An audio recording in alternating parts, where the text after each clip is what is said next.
Well, this happened to us over the weekend. Yep, that's our home being hooked up to a tow truck. The morning started out wonderful. We were parked at this gorgeous little lake spot surrounded by rolling hills and cows, but we were a little unlevel and decided we wanted to go and find an even better spot.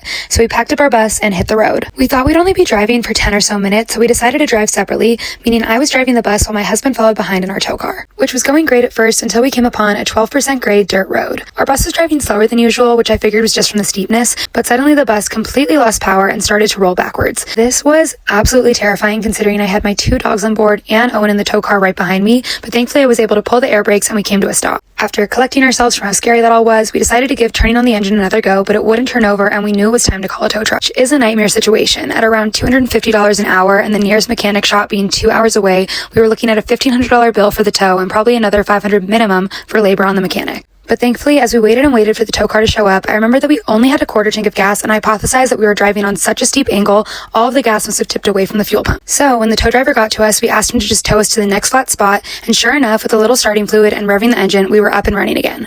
We felt so stupid that we didn't connect the dots sooner because we could have just ran to the gas station in our tow car and brought ourselves gas, but ultimately we were just so happy our bus hadn't actually broken down.